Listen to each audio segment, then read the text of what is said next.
Today we have a real treat. We have a conversation with Dr. Tanya Luhrmann, a social anthropologist who has studied everything from witches to Zoroastrians to psychiatrists to evangelical Christians.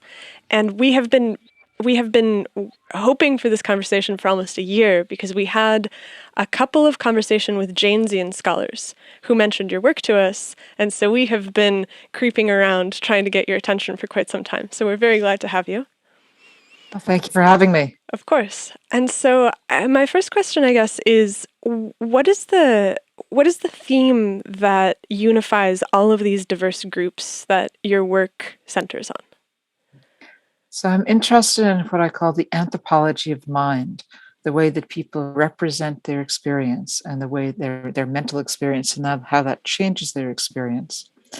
Um, I would say that my initial question was how the world becomes real to people, how people make judgments about realness. And so I began with folks in London who call themselves witches and magicians. And what fascinated me is that they experienced magic as real. They experienced magical force that flowed through them, and but they didn't. That wasn't so much a cultural idea. This was something that they learned from joining this. You could call it a microculture, but they had to come to identify and recognize this force. And I thought that was pretty fascinating. And so the book of yours that I'm reading right now, which is When God Speaks, it seems like this is very much the way that you structure the book. It's that people come into the church and they have some skepticism initially. And there's this process of learning how to pray. There's this process of learning how to speak to God. And you see these people who tell stories of not feeling it, and then all of a sudden at one point coming to have some kind of experience that is transformative. And so is that a unifying feature of all processes of belief? Like, does everybody who believes in something have that sort of story, or are some people just born into belief and they never go through this transformation?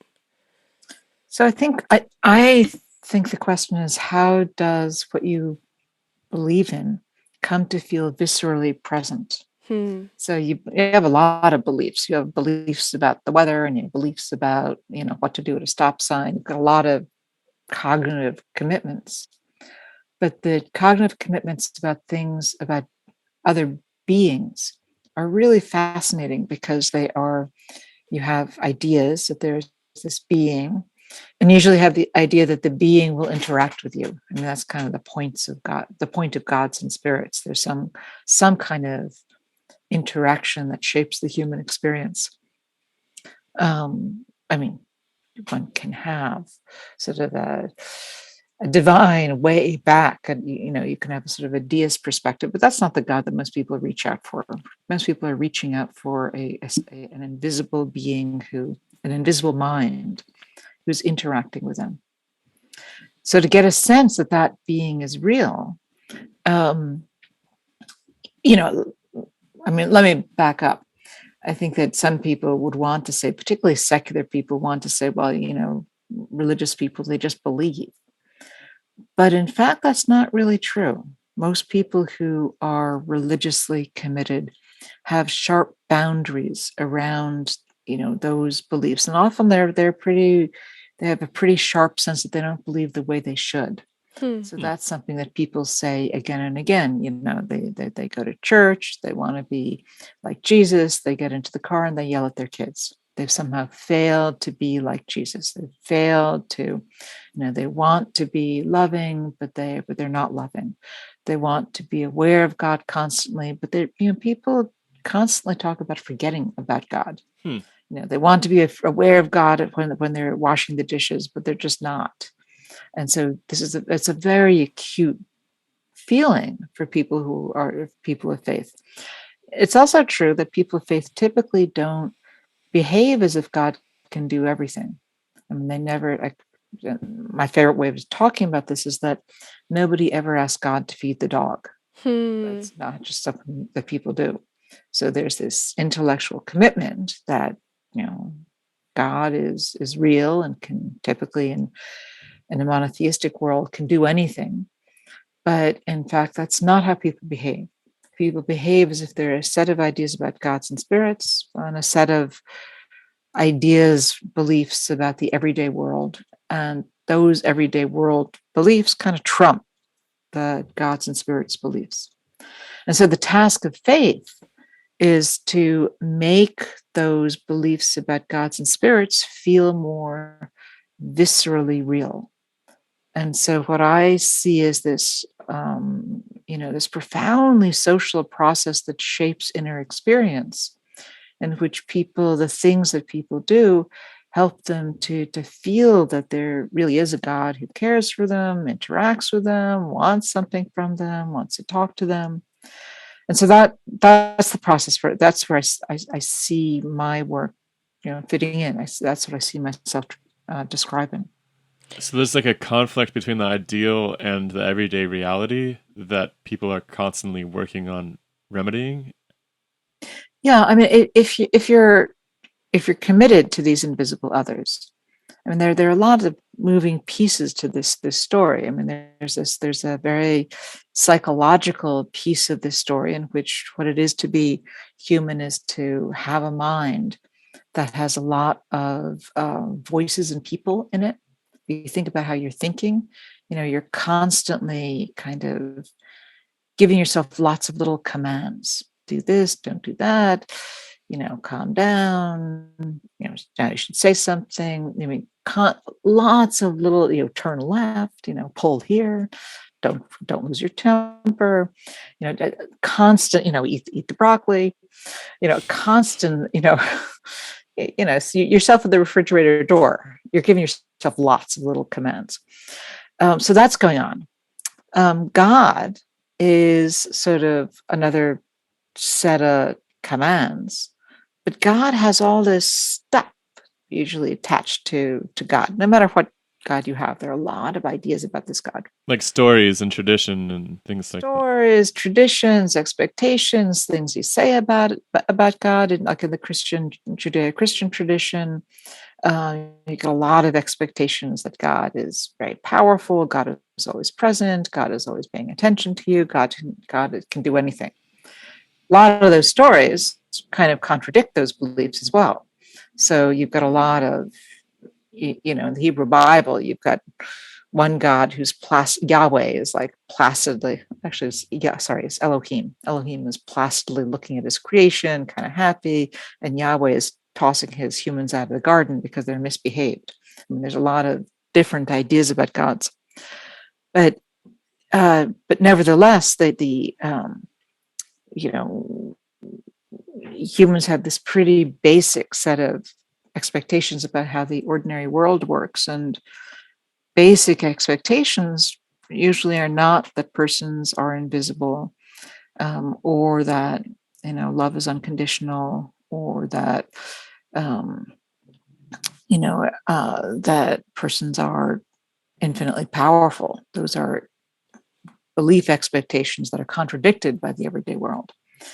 So, your challenge as a person of faith is typically to make the ideas which are most important about your God feel like they're really true, like there really is an invisible person. Keep that invisible person aware. Then you've got a bunch of other things, like you want to make this invisible person kind and careful and inspiring, those kinds of things. It's interesting you mentioned like the voices that you hear, and that this perception of God is like another one of these voices, because we found out about you through a scholar of the Julian Jaynes tradition, which is this theory that the voice of God is primary. In other words, we perceived all those thoughts originally as gods, or a god maybe, or gods even, or something like that. And then we've slowly pared them back to realize like, oh no, that's just like my thoughts, and that's me talking to myself. And it's interesting how it's almost like people are trying to rediscover, it's almost like trying to re-bridge that gap is the real task ahead of people.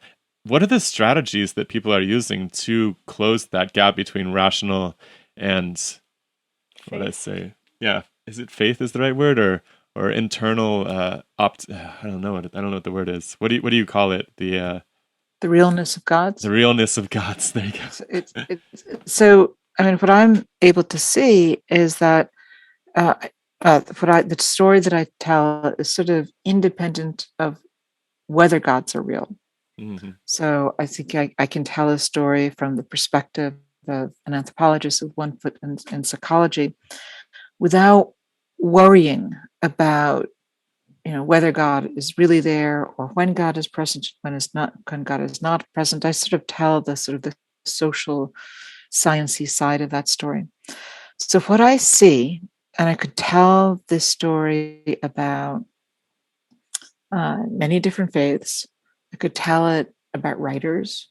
I could tell it about people who create invisible friends, but who don't believe that, but who start out without believing that they're real.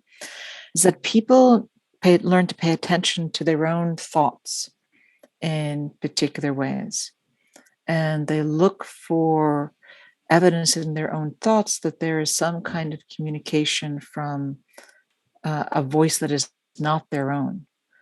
And they're crudely speaking. I mean, so like Christians, for example, will be the evangelical charismatic Christians I spent time with, are sort of told to look for thoughts that are louder or stand out in some way or are surprising. And then they kind of ask themselves, well, is that the kind of thing that God would say? So like a pastor once said to me, if you think that God is asking you to jump off a bridge, that's not God. You're making a mistake in this judgment. So people will say, look for a thought that you weren't thinking about, that startles you. Like, what was You had a lot of examples in the book of people being able to like look down at a crowd of people and sort of see things about those people that they had no way of knowing. Is that sort of what you mean? Yeah, I mean, that's a more advanced dimension of what happens. Typically, people, like, here's an example of how somebody realized that this works. So in this social world, people pray for each other. So one person turns to another person who wants the prayer, and that other person is usually in some kind of distress. And so the person who's praying will often put their hand on his or her shoulder and let thoughts come to them. And I remember a woman who was, and you're trained on the prayer team. You have to be, these churches will train people to do this. And you're trained to look for images that sort of pop out and that you weren't thinking about, that came to you spontaneously, that seemed bigger than other thoughts. And then you speak those out loud to the person for whom you're praying. So I remember a person who arrived in the church and wanted to join the prayer team, certainly believed in God, but didn't have an experience of talking with God. And so she was praying for this woman who she didn't know. And she was praying, she kept getting this image of a baby. And at a church like this, people will say, okay, you tell people about the images that come into your mind, but don't talk about birth, death, or marriage. That's just too charged, and it's too easy to make a mistake. You're human. You could be making a mistake in what you're hearing. God is talking to you, but you've got it wrong. So she kept hearing, feeling that this baby was coming to her, and she eventually said to this woman, "I don't know how to make sense of this, but I think there's a baby coming into your life."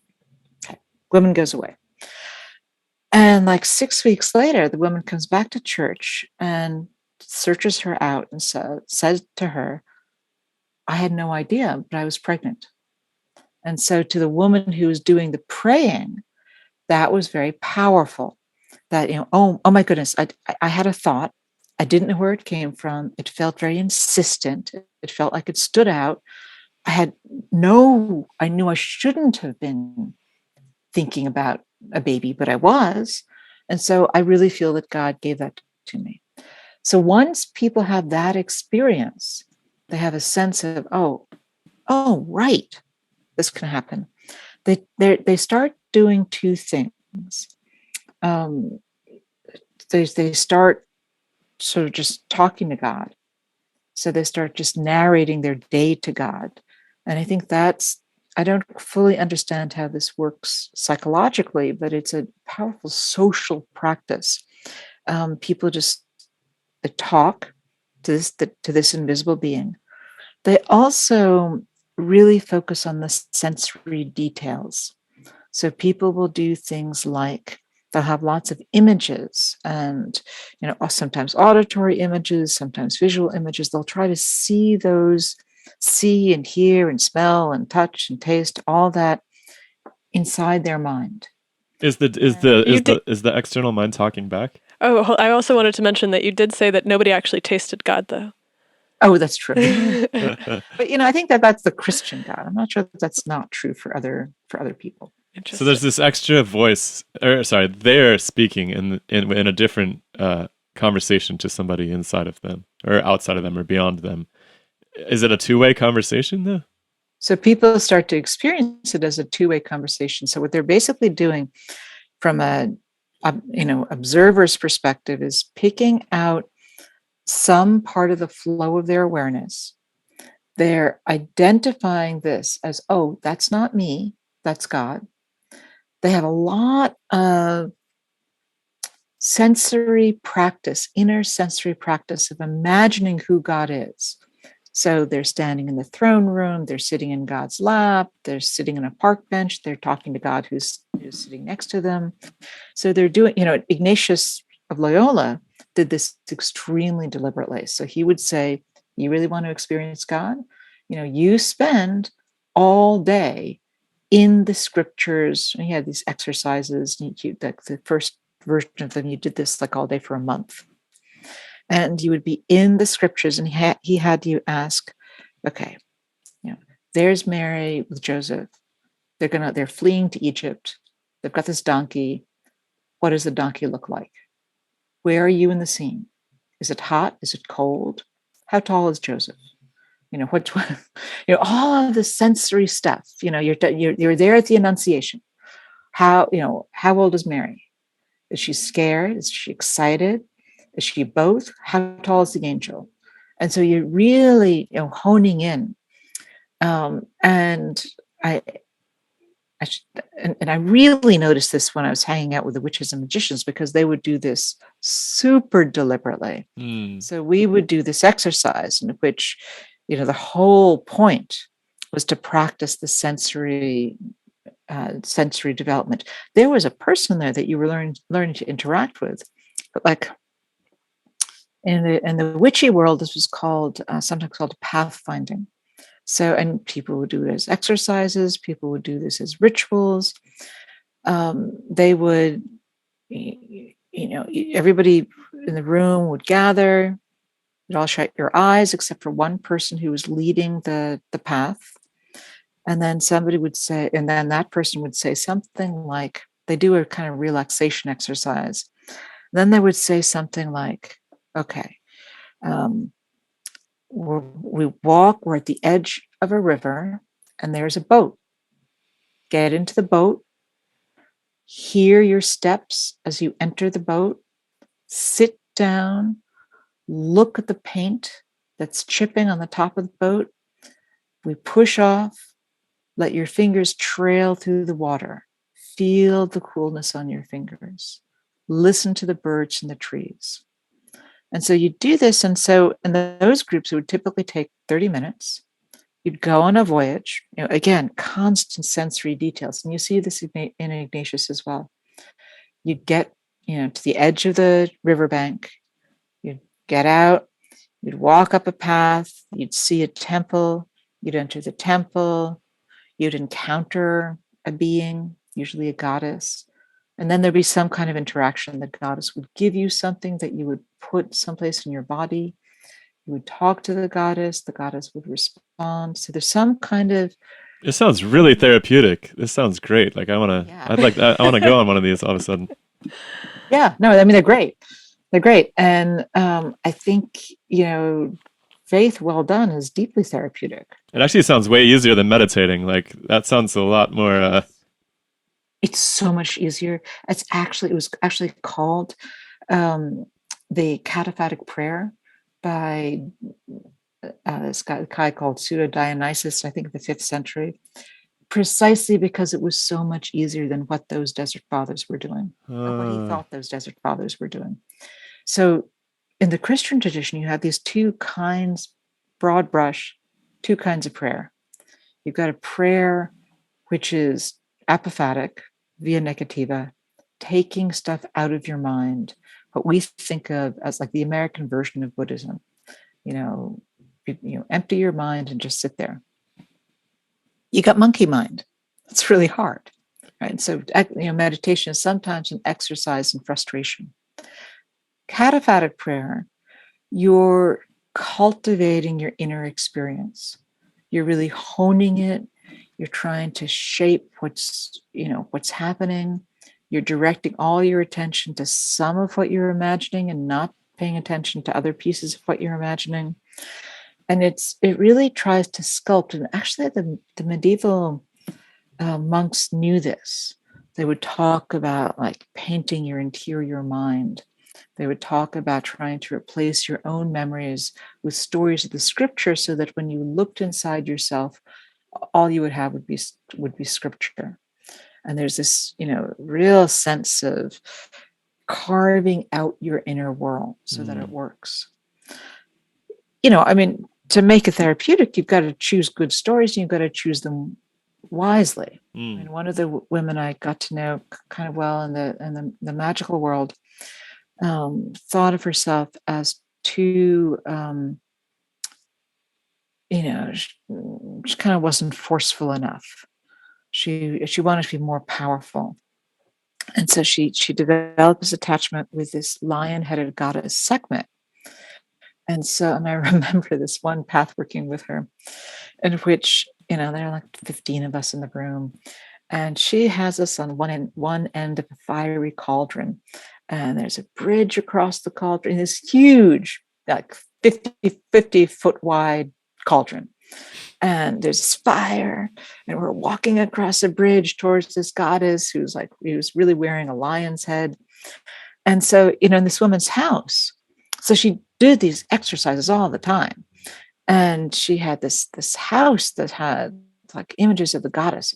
She had this whole room with goddesses in it, and lots of different images of Sekhmet. And her experience was that it really changed her.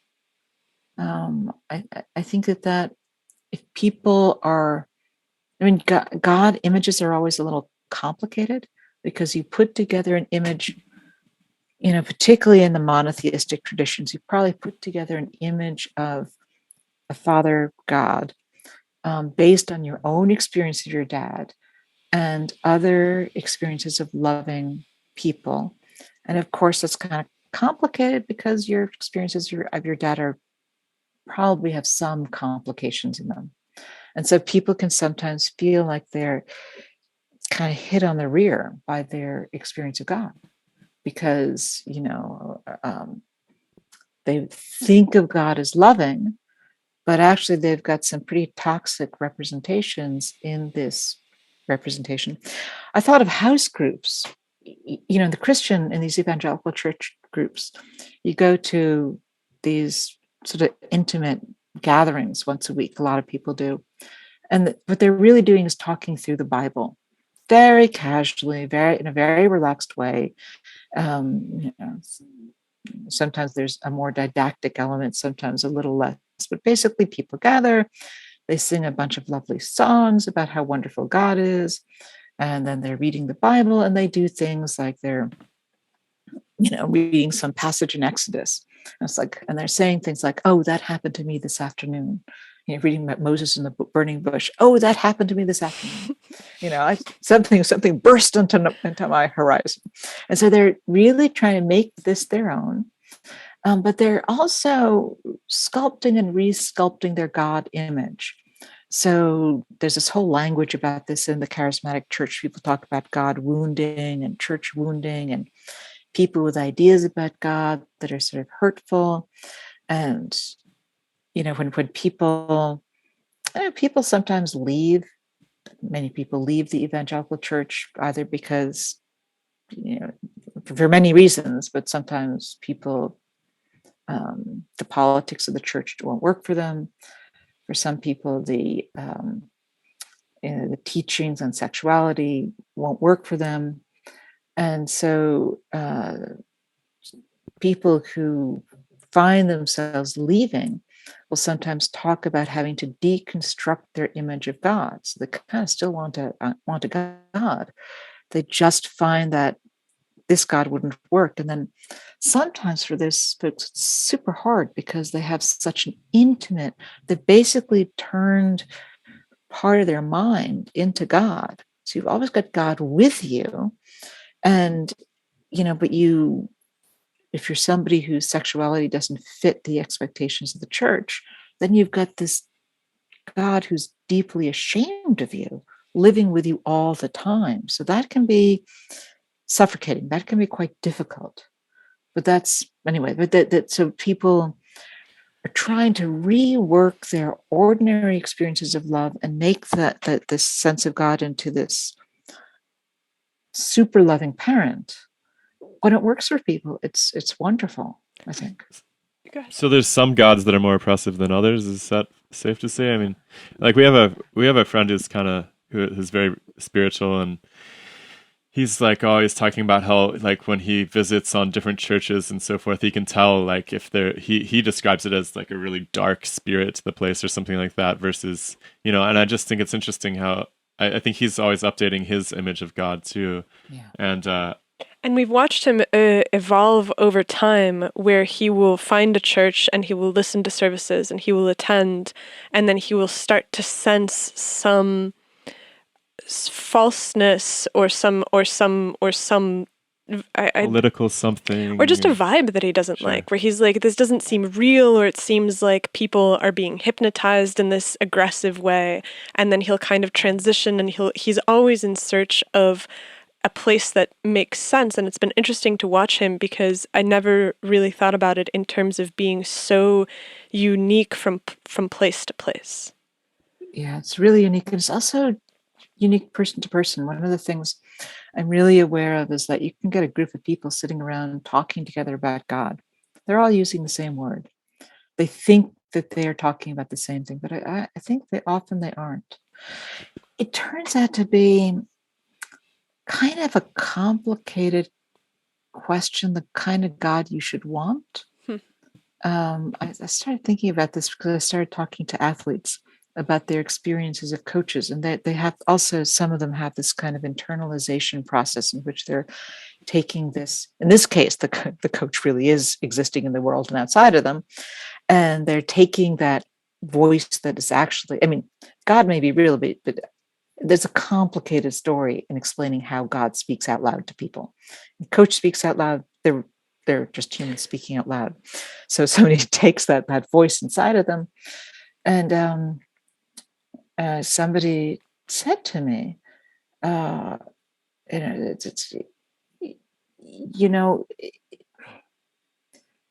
sometimes mean coaches get better results out of their athletes. So it's a really interesting kind of story. I mean, I've definitely found that to be the case, and I did a lot of music growing up, and like some of my most brutal instructors were the ones that made me a better musician ultimately. Not that it was like a particularly positive, I can't say anything psychologically good came out of it, but I did become better at it. I've thought that way about writing too. I've had writing teachers where, they're like, this is great. You should just keep going. And I'm like, that's almost worthless. Yeah, exactly. But if that coach is so mean you can't function, that's terrible. Right. So it's, there is some research that suggests that people are more motivated by punishment than by reward, at least in church. And so that's very interesting. But it's certainly the case that many churches these days sort of deliver to their congregants a very loving God, because this is, we're currently in a social world in which, we're in a buyer's market, right? I mean, it's you don't have to go to church.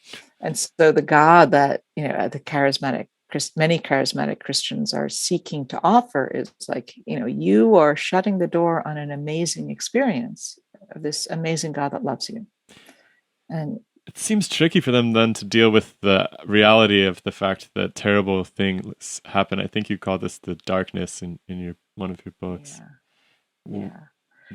So, I thought about that in many different ways. So this is certainly not news to a religious person that God can do anything, God can do everything, but your marriage fails, your mom dies, you don't get into the college of your choice. They're different. There are many challenges that humans face.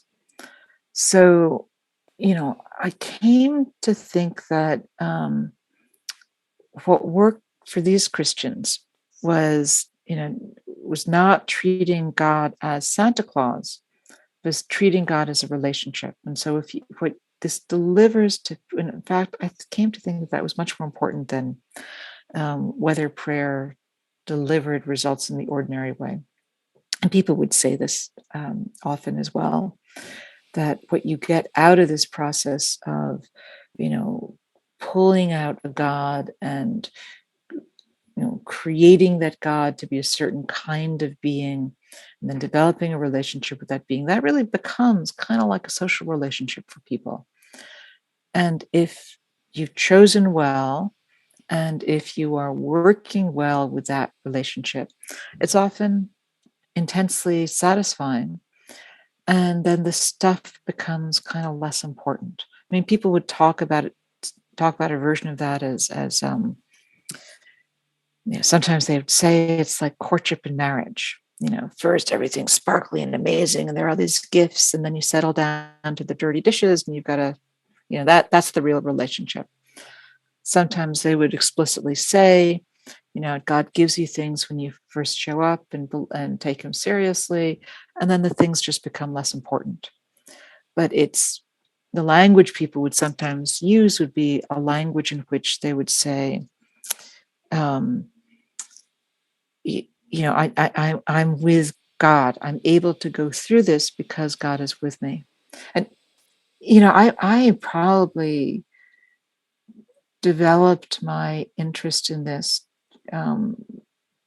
most acutely when two of my friends had children who were young toddlers who were terribly, terribly ill. And at the time that I talked to them, it wasn't clear whether the toddlers were going to make it. And one did and one didn't. But before we knew that, one of them said to me, I can't believe in a God who would do this. This is not for me. And the other one said, I can't go through this without a God. And so it's complicated for people. Again, if you're in it for the stuff, you're probably is not going to last. If you read the Psalms are full of God's failure. Where have you gone? Why have you forsaken me? Please get me out of this condition. And so it's not, that point isn't lost. It's, it's acutely sharp for people who are quite faithful. And do you see a difference in the quality of life for the people who have the mindset of, I have to, God has forsaken me, why would he do this? I can't live with this God, versus someone who says that they can't live without the God during this time of crisis? Do they reframe it to themselves somehow, or? These are really deep questions. What we do know is that on balance, you look over, the last handbook that I read that, looked over the papers. And it's this guy, Harold Koenig, looked at over 3,000 papers in the medical literature. Over 2/3 of them find that a faith commitment improves your body's condition. So there's one study that says, faith will add 2 to 3 years to your life. Yeah, exercise adds more, but I mean, faith adds 2-3 years to your life. Faith improves your cardiovascular function. It reduces, it improves your immune response. It may help the body's response to cancer. It, and the data in these papers, it's all over the map. And so some of these papers, huge data sets, and it's, somebody's ticked off a variable, one variable. Do you go to church?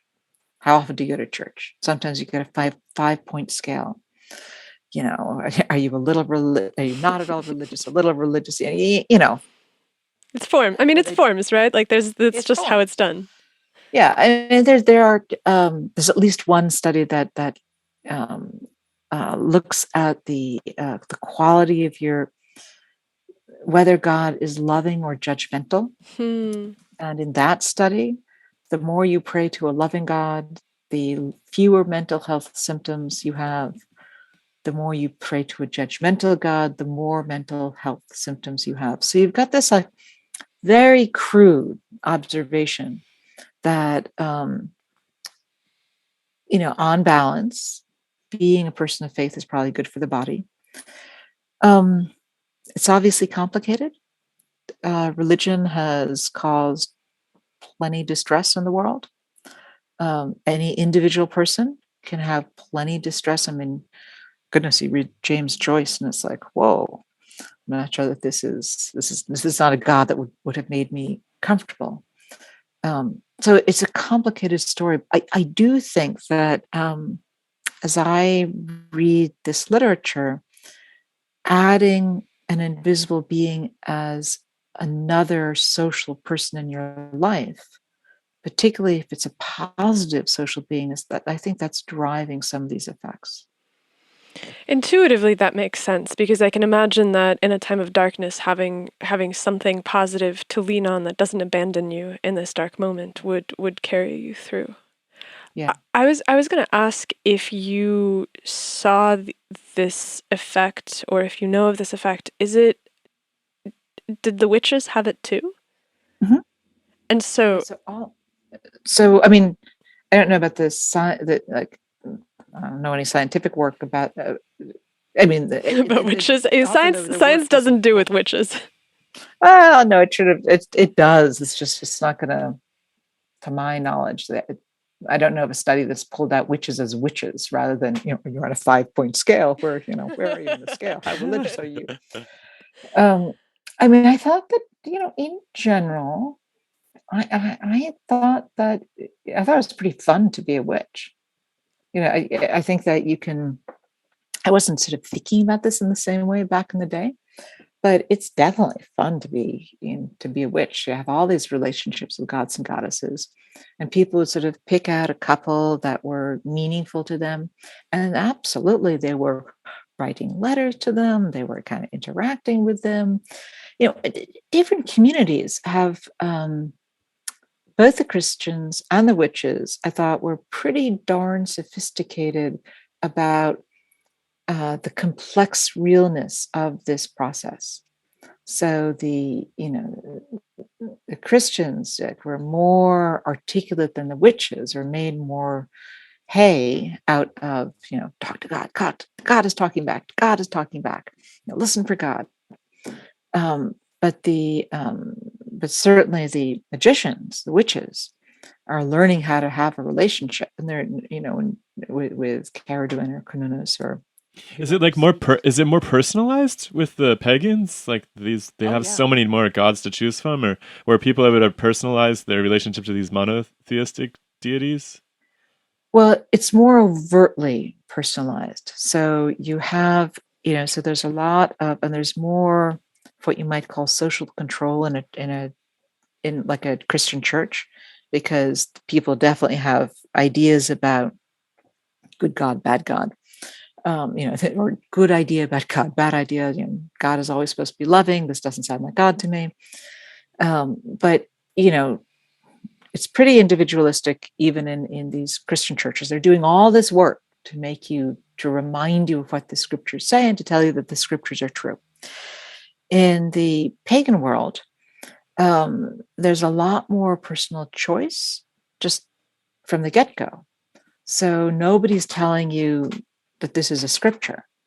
A lot of people are reading the same books, but they're pretty broad. Tolkien speaks to some people, he doesn't speak to others. Some people like the Mist of Babylon, some people don't. Some people, but they're reading all these books and they're painting stuff and they're writing rituals about stuff. And so maybe the moon goddess really speaks to you and you have your own idea of what the moon goddess is. And so you're going to choose certain kinds of representations. And it's, and you can see this pretty clearly on, like, the internet has changed, some of our observations of this world. You can go on to, was I looking at? I was on a site the other day. You buy different gods and goddesses. You can decide what your theme is supposed to look like. A la carte. It's all a la carte. And there's often, again, there's a pretty shared world, and there's a pretty shared, sense of how you pay attention to your dreams, look for the way that the goddess is speaking to you. I remember going to one of my first witch events, and this is actually technically an inner Western mysteries event, in which people have a broader. So the witches are kind of within a certain tradition in which they see themselves as worshiping the earth, or worshiping nature as embodied in goddesses, and therefore they're seasonal goddesses, and the Western mysteries have a kind of a slightly different tradition. And anyway, so we were at this event, and I heard a woman behind me say, "Oh, the goddess wants me to go to this island and do a ritual, but I don't have the money to get there right now." And I was thinking, "Whoa, that's so interesting." But she clearly had a pretty vivid relationship with the goddess. It was interesting because you were surprised that it was such a clear direction. Yeah. So I was very new to this at the time. I was still thinking, I still had this sort of the mindset of religion is really about beliefs. Questions, why do you have this belief? And, I didn't quite realize how much of a learning process it was, so that you acquired. There's a psychologist, Mary Watkins, who talks about invisible beings as invisible guests. That you have, many different kinds of people have, like writers. Well, their characters will show up and somehow be there for them, and they don't feel like you're making them up because they surprise you. So that it feels like they have minds, and that's what. There's a process through which some people more than others, some practices more than others, allow this invisible guest to feel like he or she is really there. And hadn't really occurred to me before. So you mentioned that there's a lot of different books. So with Christianity, it's kind of relatively straightforward. You can pick and choose which chapters you look at. But with paganism, is there a central book that sort of everybody agrees is the reference from which they start? Or does everybody just come from different directions and then mutually find common ground despite having arrived from different places? I would say yes, and it's when you go to. So I'm like trying to put a reading list together, That's easy. So when I was spending time in the craft and in the Western mysteries and in that London scene, so first of all, there were certain kinds of groups are no longer so present. I'm not sure how groupy that world is anymore. So I was hanging out with people who were members of 2 or 3 different groups, and each group had this when I was spending time in that world, lots of people loved Diane Fortune, and she's actually a pretty good novelist who wrote in the 30s and maybe a little bit beyond. and writes and basically tells the story about magical power. She uses a somewhat more spiritualist language. She'll talk about contacts. She has a notion of force that's out there, and the force comes through your body. The force, and this is not Star Wars. This is like force. It's not the force. And Mass times acceleration, I guess. right. It's not that either, but they're sort of invisible sort of super people, and they're more available people, and then these ideas you find in lots of different spiritual paths as well. And so there'd be a kind of energy that would come through these higher beings, then it would come into your body, and you'd have to do rituals to bring the power into the world. And so she writes about the goat-footed god and the winged bull and the moon, the moon goddess, and Isis. And so everybody read that. Everybody read the Mists of Avalon. Everybody read Tolkien. There was a lot of. They also read, they read Robert Graves, The White Goddess. They read Aleister Crowley. They would read like Bullfinch's mythology. They would read. It was like they had everybody had books, a lot of the same books, and you could buy these books as well. You could buy books called Practical Egyptian Magic. That was like one of the first books I came across, and was like, whoa. And Practical Egyptian Magic. You get the book. It's got a chapter with a list of the gods. Who are the gods? A chapter on like colors, important colors, chapter on gemstones, important gemstones, and how do you do a ritual? Well, if you want to attract this god, you'd use a gemstone that's associated with this god, and you would use words that are associated with this god, and this is going to change your it's going to change your mindset, and you're just going to open your mind so that the power can flow in, and then the sun power is with you, and you can direct it in particular ways. That's fascinating. You would think that maybe this is a stupid question, but you would think like the pragmatic angle of the magic and witchery, I don't know what the proper term for that is, witchcraft, witchery, jeez. You would think that practical angle would completely swamp and overwhelm something that was more detached. But in the world, we see actually that Christianity, Islam are these monotheistic structures that are like, I mean, especially for a woman, you're worshiping this like man figure, and it's very detached from your existence. Why is that? Maybe it's just history, and this is a stupid question, but do you think that that pragmatic appeal will take over? How popular? Maybe I don't understand how popular this. How many witches there are in the how many world? witches? Maybe they're all over the place. I read the Roald Dahl book when I was a kid, so I guess they're in hiding.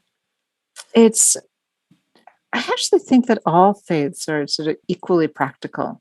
And the more, the more explicitly intimate the faith is, or meaning the more that they explicitly do this, the goddess is talking, this is the way you hear, this is, you're going to practice, the more you're going to get that companion-like dimension. But lots of faiths have, are intensely practical. And again, there's this kind of very human dimension of what is going on in the mind that you're constantly hearing. You get a lot of thoughts directed at you, telling you what to do. And you've got this making process, which helps you to choose which thoughts to pay attention to, which thoughts to cultivate, how to make them stronger. If you've got a person, if you're envisioning the person who's talking, then you're more able to hone and mold and make that being more vividly present for you. And that is like intensely practical because it's a very soothing kind of presence. If you're lucky, if you're choosing wisely. You mentioned like there's a book called Practical Magic. Are there camps of Christianity that are like practical Christianity? Are you kidding me? Okay, yeah, I am. Sorry, I live under a rock. Yeah, there are so many manuals. I see. Things like, God whispers, how to hear God, how to dialogue with God. God for everyday life, or Yeah. Oh my goodness. So there's a book called The Purpose-Driven Life. You heard about this? Okay. You mentioned So it in this the book, yeah. Yeah. So this book, this hardback book, has sold, at least last time I paid attention, has sold more hardback copies than any other hardback book in the history of the country apart from the Bible. Right on. It is like this guy. And so what he was able to do, so this is all about very loving God. And this is it's actually the guy who inaugurated Obama. Hmm. And what he does is he lays out little exercises for you, and they're things that you imagine, things that you think about, and things that you're going to talk, sort of invite God's help with. And this whole process of kind of personalizing, making God present, and the whole point is to so you think about yourself differently. So the point of the book is in the title. You are not here by accident. What you're doing is not an accident. There is a purpose for you. Probably you can live a happier life if you become clear in your head about what purpose God has led you to. Here are 40. I can't remember how many exercises there are. Like 40. Do these exercises, work through them together, and this relationship will become more clear to you. But my goodness, there's a site called Christian Book Distributors, and it distributes many, many manuals. I'm really glad I'm wrong about that. Or like I was completely. I grew up in a really like I went to church when I was a kid on Sundays. My family went. It was a really boring, Protestant church. Like I mostly just wanted it to be over the whole time, and I didn't get a lot of real world experience. And it's interesting because we're studying ethics for this film we're working on right now, and it's like the same thing when you look at how to teach ethics effectively. It's like you have to do pragmatic rehearsals where people are facing situations and imagining their responses and messing up and trying new things. And so I'm glad to hear that folks are doing Christianity different than the way that we did it when I was a kid. And it sounds a lot like psychotherapy too, right? Because I mean, for me, I've read a little bit about dialectic behavioral therapy, which is basically just process tracing, figuring out what went wrong and how to fix it. And it's this very pragmatic, I think that they call it skills training. Yeah. Right, where you have some like window of time that you spend focusing on figuring out how to get these life skills. And it sounds like this is basically what this is, but instead of having a therapist who helps you through it, it's somebody that you carry around with you. Yeah. And I think I think that's precisely true. And I think that and you see similar kind of effects. So when somebody is in a very intimate therapy and they're talking about them, their personal details of their lives, and they're doing it a lot. And I used to think of it as the Wizard of Oz phenomenon. That there was this head that would go with you, give you advice. And if you're lucky, and cognitive behavioral therapy literally does what prayer does. So cognitive behavioral therapy is like, what is you've got a problem. You don't sleep well at night. Well, okay, let's look at the thoughts that go through your mind. Your thoughts are things like, I'm going to die. I'm going to be hopeless tomorrow. And a therapist often makes you write them out and then think about better thoughts. I'll just be a bit tired. Not a big deal. Done this before. It's and so it's a literal practice of a substitution. And that's kind of what prayer is. I mean, if you think about, you're going to give thanks, you're expressing gratitude, you're going to ask for something, you're going to confess something. But my favorite example of this is actually this woman who was telling me how she prayed in Chicago. It's like Chicago winter is pretty miserable. And so she explains that she was just telling me what she prayed. She walked out of her building it's a miserable winter day, and she thanked God that it wasn't sleeting anymore. And so rather than thinking, what a lousy winter day, this is like really dangerous and it's really cold, she thinks, oh, thank you, God. So it's like substituting a positive thought for a negative thought. And for folks who are doing this again and again and again, again, there are bad therapists, there are bad ways to use prayer, there is, you could talk about some of this as denial. But I think for people who are able to use it well, they're really kind of shifting to the positive. And I think a lot of folks in these churches, I think these charismatic churches appeal to people precisely because they do such a good job of making God present for people. And a lot of people look pretty happy. Mm-hmm. Yeah, it's complicated. Human life is complicated, but there's plenty of self-deception to go around. But it is a therapeutic style technique. Go ahead. Go ahead. I was going to say, did it change you having That's exactly gone? what I was going to ask too. I was like, how you started off at you have like you're sort of coming at this from a scientific angle. You're trying to be objective and examine these different societies. How much were you personally changed by it? If you could comment on that. I've got a lot more respect for the practice of faith. And so, I try to use those skills. I've got a lot of room for just, I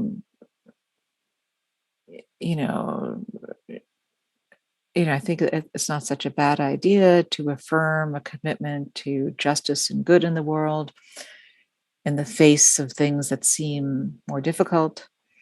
I think that's kind of okay. But you weren't outright converted to any particular method. Do you consider yourself a witch still? So I don't answer those questions on podcasts. All right, that's fine. But I have a pretty slender supernaturalist commitment. Okay. So I tend to, I tend to have a more automatic, it's kind of step back from the idea. I sort of simultaneously hold in my hand that the world is much more complicated than secular folks think. I think that's just apparent. How could that not be true? Yeah, sure. At the same time, I tend to step back from the idea that there is a special sort of, correct way or magic something? dust. I see. Or not just the magic dust, but I've got a lot of room for the fact that there's something that you make together in a faith journey. So because like in one of the passages in the Gospels, I think I'll get it wrong if I try to remember this particular scripture. There's a point in the Gospels in which some of the disciples are standing together and they say, and Jesus says, after I'm gone, when 2 or 3 of you are gathered together, I will be there. So you could say that, you could interpret that as when 2 or 3 of you are gathered together, there is this invisible supernatural person, like a ghost, who's standing in the room. Or you could say, that's one end of the spectrum. Other end of the spectrum is when 2 or 3 of us are gathered together intentionally, we make something together that is bigger than us. And we are striving to move in a better direction, to care more deeply for the earth, to care more deeply for each other, to create a more just society. There are many ways you can spin that. There are many ethical, as well, many ethical understandings of what the rightness is. But there's something about this kind of being together intentionally, which I think is powerful for people. And I think that also has the right to be called religion. I love that. I do too. Cool. Well, I know you have to get back to your work, but it's been really awesome to talk to you. I appreciate you giving your time to us. It's been a lot of fun. Great conversation. Thank you for your questions. Thank you for coming. And by the way, before you split, you have a book that folks, do you want to tell our audience about real quick, maybe? Or just tell us where they can find out more about your stuff and maybe get your book? Or... Yes, I've got a website called TanyaLuhrmann.com, and the book is called the most recent book is called How God Becomes Real. And let me just say before I end that I think that Julian Jaynes was onto something. Mm. I think that when people, don't have, if he was arguing, he had a lot of ideas about neuroscience that I don't feel qualified to describe, and sometimes feel a little out there. But he did think that the way you thought about your mind, if you didn't really have, a developed sense of an interior space, you were more likely to hallucinate. I think that's true. Clean out the cobwebs, yeah. But hallucination isn't always a bad thing, it seems like, from that, yeah. Wow, all right, I have a lot to think about. Okay. And then, Thanks so much. yeah, check out the book, everybody, and was wonderful. we'll see you next week.